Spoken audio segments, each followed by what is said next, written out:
Assalamualaikum warahmatullahi wabarakatuh. Perkenalkan, nama saya Sofia Nur Afifah, NPM 719212771. Di sini saya akan menjelaskan tentang sistem ekonomi koperasi.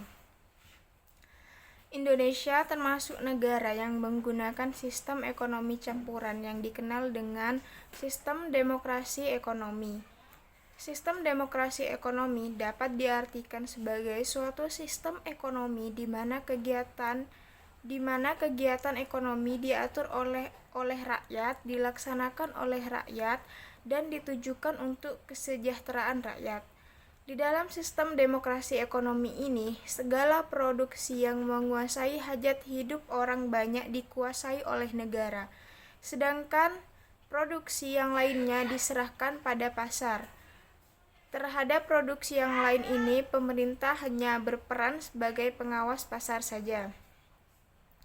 Sistem demokrasi ekonomi yang merupakan penjabaran dari Pasal 33 Undang-Undang Dasar 45 secara jelas menyebutkan bahwa pengelolaan kegiatan ekonomi harus dilaksanakan secara kekeluargaan.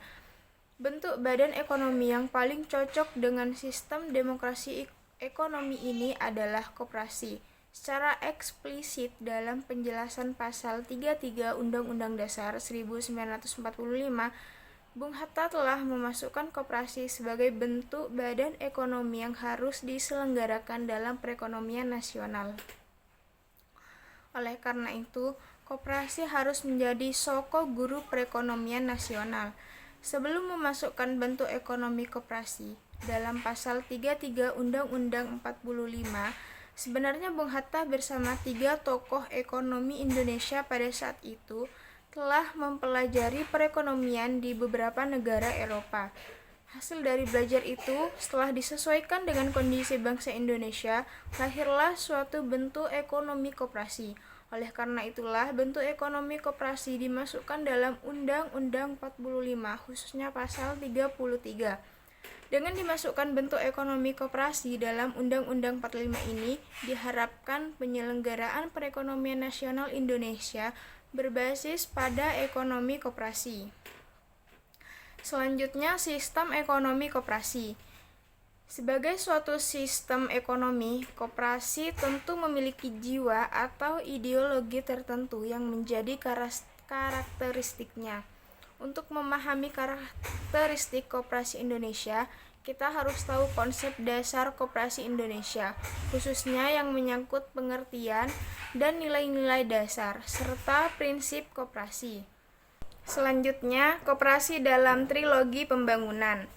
Trilogi pembangunan yaitu menciptakan pemerataan pembangunan dan hasil-hasilnya, pertumbuhan ekonomi yang cukup tinggi, serta stabilitas nasional yang dinamis dan strategis yang kemudian juga dijadikan sebagai misi yang melekat pada masing-masing pelaku ekonomi, baik negara, swasta, maupun koperasi di dalam sistem ekonomi nasional yang kita bangun.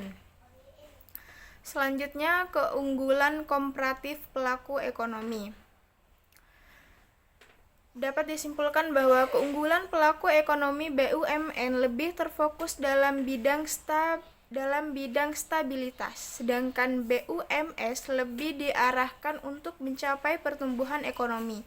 Badan usaha koperasi ditinjau dari aspek prinsip-prinsip organisasinya lebih menitikberatkan pada asas pemerataan.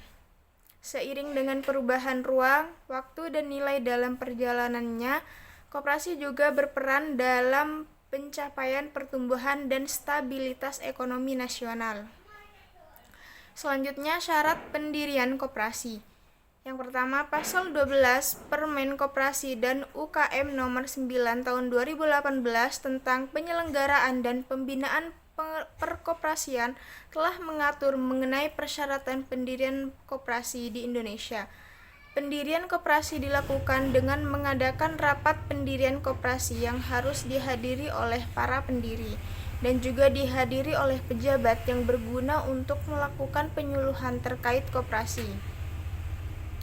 Yang kedua, jumlah orang yang hadir dalam pendirian koperasi akan berbeda tergantung jenisnya.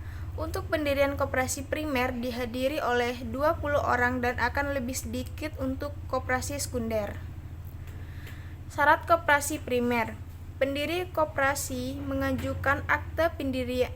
Syarat koperasi primer yang pertama, pendiri koperasi mengajukan akta pendirian koperasi, baik itu secara tertulis maupun secara elektronik kepada Menteri dengan melampirkan beberapa persyaratan, yaitu 2 rangkap akta pendirian koperasi bermaterai, yang kedua berita acara rapat pendirian koperasi, yang ketiga surat bukti penyetoran modal, dan yang keempat rencana awal kegiatan koperasi. Syarat koperasi sekunder. Syarat untuk mendirikan koperasi sekunder sama seperti koperasi primer, namun terdapat beberapa tambahan dokumen berupa: yang pertama, hasil berita acara rapat pendirian; yang kedua, keputusan pengesahan badan hukum koperasi primer dan atau sekunder; yang ketiga, NPWP aktif untuk setiap calon anggota koperasi primer dan sekunder. Selanjutnya, syarat koperasi simpan pinjam atau KSP. Terdapat persyaratan khusus untuk KSP yang bisa dilihat pada Pasal 10 Ayat 5 Permen Koperasi dan UKM Nomor 9 Tahun 2018. Setelah mengajukan akta pendirian koperasi dan mendapatkan penilaian terkait anggaran dasar serta persyaratan administrasi, maka Menteri akan menerbitkan 2 opsi surat, yaitu surat keputusan atau SK, penerimaan atau penolakan. Selanjutnya, tahapan dan prosedur pendirian koperasi. Peraturan Menteri Koperasi dan UKM Nomor 9 Tahun 2018 telah mengatur tentang tahapan dan tata cara pendirian koperasi, yaitu yang pertama, perencanaan pendirian koperasi; yang kedua, penyampaian rencana dan konsultasi ke daerah pusat maupun dinas; yang ketiga, rapat pendirian koperasi; yang keempat, verifikasi nama koperasi; yang kelima, pengajuan pengesahan akta pendirian koperasi; yang keenam, verifikasi dokumen permohonan; yang ketujuh, mekanisme di Seminbok; yang kedelapan, pengesahan pendirian koperasi. Yang terakhir, awal modal pendirian koperasi.